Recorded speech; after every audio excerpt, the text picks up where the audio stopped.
ఎప్పటి నుంచో రైతులు ఎదురు చూస్తున్నటువంటి అనేక భూ సమస్యలను అయితే పరిష్కరించే దిశగా కూటమి ప్రభుత్వం అయితే అడుగు వేసింది. నిన్న స్వయంగా రెవెన్యూ శాఖ మంత్రి అనగాని సత్యప్రసాద్ ఒక 5 సమస్యలను వెనువెంటనే పరిష్కరించాలని చెప్పి ఆ దస్త్రం మీద కూడా సైన్ చేయడం జరిగింది. ప్రధానంగా 22A ఏదైతే నిషేధిత జాబితాలో ఉన్నటువంటి లక్షల ఎకరాలు ఉన్నాయో వాటిని వెనువెంటనే దస్త్రాలను పరిశీలించి అంటే మొత్తం గతంలో ఇప్పుడు దాకా వచ్చిన ప్రాబ్లం ఏంటంటే బేసిక్ అది మన భూమి అని నిరూపించుకోవాలంటే పదుల సంఖ్యలో దస్త్రాలు పట్టుకురమ్మని చెప్పి రెవెన్యూ శాఖలో అడిగేవాళ్ళు. సో ఇప్పుడు అలాంటి అవసరం లేదు.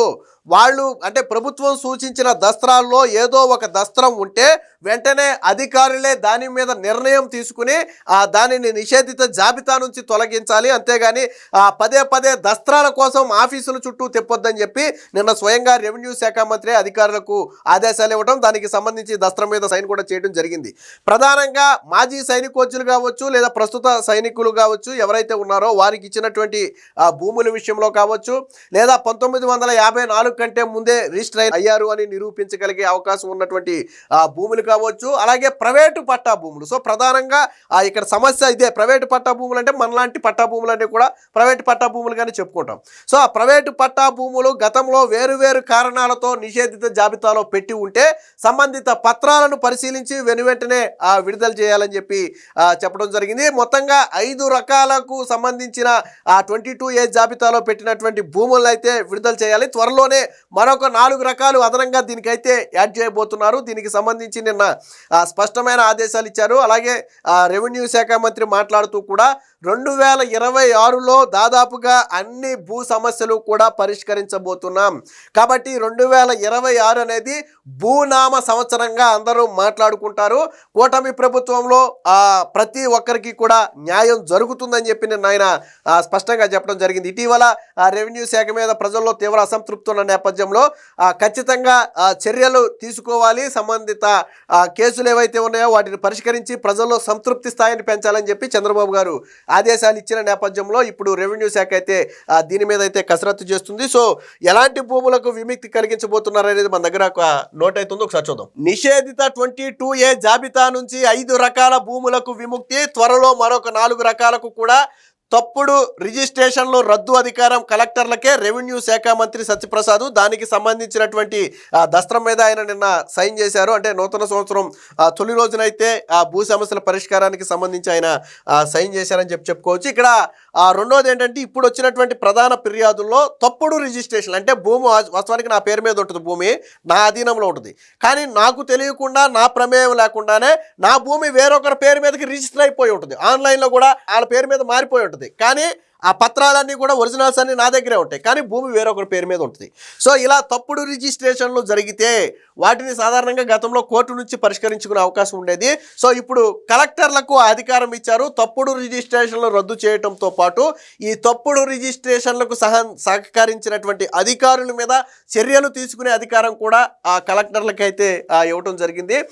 సో నిషేధిత 22A జాబితా నుంచి 5 రకాల భూములకు విముక్తి కల్పించేందుకు ప్రభుత్వం చర్యలు చేపట్టింది.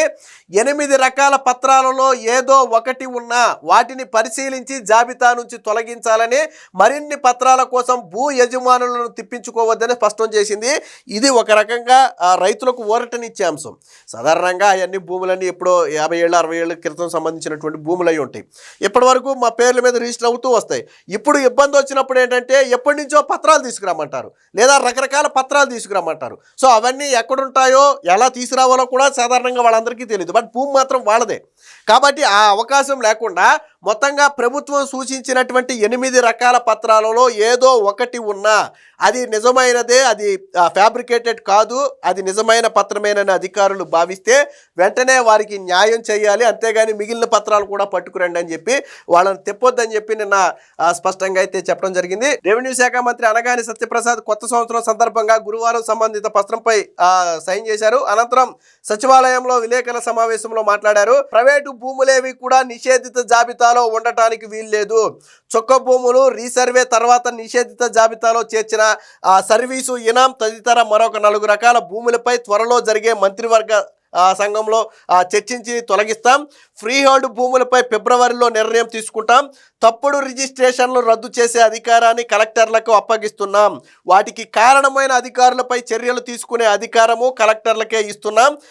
శుక్రవారం అంటే జనవరి 2 నుంచి పట్టాదారు పాసు పుస్తకాలు అందిస్తున్నారు. చిన్న చిన్న తప్పులుంటే సరిచేసి మళ్ళీ ఇంటి వద్దే పట్టాదారు పాసు పుస్తకాలు కూడా మీకు అందిస్తామని చెప్పారు. ఆల్రెడీ మనం మాట్లాడుకున్నాం. దాదాపుగా 22 లక్షల పట్టాదారు పాసు పుస్తకాలు జనవరి 2 నుంచి అంటే ఈ రోజు నుంచి మొదలుపెట్టి జనవరి 9 వరకు ఈ వారం రోజుల్లో 22 లక్షల పట్టాదారు పాసు పుస్తకాలు ఇవ్వడానికైతే ఆల్రెడీ సిద్ధమైతే చేశారు. దీనికి సంబంధించిన మరొక వార్త కూడా చూద్దాం. రెవెన్యూ క్లినిక్లు అనేవి సత్ఫలితాలను ఇస్తున్నాయని కూడా చెప్పాడు ఆయన. ఇక సంక్రాంతికి శెట్టివారిపల్లెలో పేదలకు అంటే ఎప్పటి నుంచో దశాబ్దాలుగా ఉన్నటువంటి అన్సెటిల్డ్ ఎస్టేట్ భూ సమస్యలకు పరిష్కారం చూపడం ద్వారా 2111 పేద కుటుంబాలకు న్యాయం చేయనున్నారు. సంక్రాంతికి చంద్రబాబు గారి చేతుల మీదుగా వారందరికీ కూడా పట్టాలు అందిస్తబోతున్నట్టుగా చెప్తున్నారు. అందుకనే ఈ ఏడాది భూనామ సంవత్సరం అవుతుందని కూడా ఆయన చెప్పారు. సో నిషేధిత జాబితా నుంచి తొలగించే భూములు ఏవి అనేది మనం ఒకసారి పరిశీలిస్తే ఫస్ట్ 5 రకాల భూములు అయితే తొలగించాలన్నారు కదా. 5 రకాలు మనం ఒకసారి ఇక్కడ చూద్దాం. ప్రధానంగా స్వతంత్ర సమరయోధులు, రాజకీయ బాధితులకు గతంలో ఇచ్చినటువంటి భూములు నిషేధిత జాబితాలు ఉంటే వాటిని తొలగించాలి ఒకటి. అలాగే మాజీ సైనికోద్యోగులు, ప్రస్తుత సైనిక ఉద్యోగులకు ఇచ్చినటువంటి భూములు నిషేధిత జాబితాలో ఉంటే వాటిని తొలగించాలి.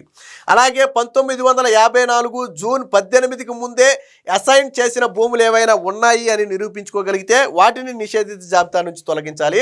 ఇక ప్రైవేటు పట్టాదారులకు చెందినవి అంటే నేను ఇందాకే చెప్పా, మన దగ్గర పట్టా ఉండి వేరొకరి పేరు మీద రిజిస్టర్ అయి ఉంటే వాటికి సంబంధించినటువంటి భూములు కూడా ఇక్కడ తొలగించాలి. ఇక ఒకే సర్వే నెంబర్లో ప్రభుత్వ, దేవాదాయ, ప్రైవేటు వ్యక్తుల భూములు ఉంటే ప్రైవేటు వ్యక్తుల భూములకు విముక్తి కల్పించటం. అంటే అలాగే ఒక సర్వే నెంబర్లో ఏదో కొంత భూమి నిషేధిత జాబితాలో ఉందని సర్వే నెంబర్ మొత్తాన్ని కూడా బ్లాక్ చేయడం కుదరదు. మిగిలిన భూములకు కూడా విముక్తి కల్పించాలి చెప్పారు. సో దీనికి ఏం పత్రాలు కావాలి అంటే సైనిక ఉద్యోగులకు సంబంధించి అయితే జిల్లా సైనిక సంక్షేమాధికారి చేసిన సిఫారసుల రిజిస్టరు లేదా 10/1 రిజిస్టరు లేదా అడంగళ్ళు, SFA తదితర రెవెన్యూ రికార్డులు, అసైన్మెంట్ రిజిస్టరు, DR దస్త్రాలు, రికార్డ్ ఆఫ్ హోల్డింగ్స్, అలాగే రిజిస్ట్రేషన్కి సంబంధించినటువంటి అంటే రిజిస్ట్రేషన్ కార్యాలయాల్లో చేసినటువంటి పత్రాలు. సో వీటిలో ఏ ఉన్నా కానీ వాటిని నిషేధిత జాబితా నుంచి తొలగించబోతున్నారు. దీనికి సంబంధించిన మరికొంత సమాచారం ఉంది, ఒకసారి చూద్దాం. నిషేధితం నుంచి విముక్తి, అర్హతలు ఉంటే రకరకాల పత్రాల కోసం వేధించొద్దు, ఆధారాలు చూసి అధికారులే సుమోటోగా చేయాల్సి ఉంటుంది. 22A జాబితాలోని భూ సమస్యలపై రెవెన్యూ శాఖ కసరత్తు అని చెప్పి చెప్పడం జరిగింది. సో పలుమార్లు తిప్పడానికి అవకాశం లేకుండా నిషేధిత జాబితాలో చిక్కుకున్న ప్రైవేటు పట్టా భూములకు విముక్తి కలగనుంది. వైకాపా ప్రభుత్వ హయాంలో ప్రైవేటు పట్టా భూములకు నిషేధిత జాబితాలో చేర్చారు. అందులో నుంచి తొలగించాలంటే రకరకాల పత్రాలు కావాలంటూ అధికారులు సతాయిస్తున్నారు. ఇకపై ఇలా 10 సార్లు తిప్పడానికి, అర్జీలు తిరస్కరించడానికి వీలుండదు. వైకాపా ప్రభుత్వ హయాంలో రీసర్వే సమయంలో సర్వీసు ఇనాం భూముల్ని 22A జాబితాలో చేర్చి ఉంటే వాటిని వెంటనే నిషేధిత జాబితా నుంచి తొలగించాలి. ముఖ్యంగా వైసీపీ హయాంలోనే ఈ 22A బాధితులు ఎక్కువ ఉన్నారు. ఎందుకంటే వాళ్ళ మాట వినపోతేనే, వాళ్ళకు అనుకూలంగా వ్యవహరించకపోతేనే ఆ భూముల్ని 22A జాబితాలు అంటే నిషేధిత జాబితాలో చేర్చేశారు. సో అలాగే రీసర్వే సమయంలో కూడా కొన్ని భూములు నిషేధిత జాబితాలో చేర్చారు.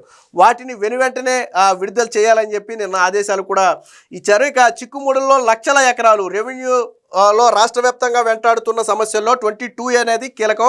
లక్షల ఎకరాలు నిషేధిత జాబితాలో చేర్చారు. ప్రతి జిల్లాలో కూడా 22A బాధితులు ఉన్నారు. ఇప్పటికే వచ్చిన దరఖాస్తుల్లో కేవలం 5% దరఖాస్తులు కూడా రెవెన్యూ శాఖ పరిష్కరించలేకపోయింది. సో ఇదే అతిపెద్ద సమస్యగా మారుతుంది. ఇక ఇనాం భూములైతే సుమోటాగా తొలగించాల్సిందే. గ్రామ సర్వీసు ఇనాం భూములే 1.37 లక్షల ఎకరాలు చిక్కుల్లో ఉన్నాయి. వాటికి సంబంధించిన పరిష్కార మార్గాలను అయితే ప్రభుత్వం రూపొందించింది. ఇప్పటికే జారీ చేసిన రైతువారీ పట్టాలు చెల్లుబాటు అవుతాయి. అన్ని రెవెన్యూ రికార్డుల్లో పట్టాదారులు, వారి వారసులు, కొనుగోలుదారుల వివరాలన్నీ నమోదు చేయాలి. 2013 చట్టం కంటే ముందు రైతువారీగా మార్చిన పట్టా భూముల్ని 310 జీవో ద్వారా తిరిగి రైతువారీగా పునరుద్ధరించారు. వాటిని మరోసారి 22Aలో చేర్చకూడదు. రీసర్వే సమయంలో సర్వీసు ఇనాం భూముల్ని 22A జాబితాలో చేరిస్తే అధికారులే స్వచ్ఛందంగా వాటిని తొలగించాలి. ఇది ప్రధానంగా వైసీపీ అప్పుడు బాధితులు. 2023 జూలై 19న జారీ చేసిన సంబంధించిన 300 జీవోలో నిర్ణయించిన విధంగానే నడుచుకోవాలని చెప్పి చెప్పడం జరిగింది. అలాగే ప్రైవేటు పట్టా భూముల్ని 22A జాబితాలో చేరిస్తే ఎవరు దరఖాస్తు చేసుకున్నా అధికారులే సుమోటాగా వాటిని నిషేధిత జాబితా నుంచి తొలగించాలంటే ఆ కుటుంబంలో ఎవరు మా కుటుంబ సభ్యుల భూమి నిషేధిత జాబితాలో ఉందని ప్రభుత్వానికి అర్జీ పెట్టుకున్నా వెంటనే దాన్ని పరిశీలించి తొలగించాలని చెప్పారు. ఇక సర్వే నెంబర్ మొత్తాన్ని నిషేధిత జాబితాలు ఇందాకే చెప్పా, ఏదో కొంత భూమి నిషేధిత జాబితాలో ఉందని ఎంటైర్ సర్వే నెంబర్ మొత్తాన్ని కూడా నిషేధించడం కుదరదని చెప్పి చెప్పడం జరిగింది. ఏది ఏమైనా నూతన సంవత్సరం నాడు రైతులకు ఇదొక శుభవార్త. ముఖ్యంగా భూ సమస్యలతో ఎవరైతే ఏళ్ల తరబడి కార్యాలయాల చుట్టూ తిరిగి అలిసిపోయారో వారికి ఇక నుంచి అటువంటి అవసరం ఉండదు.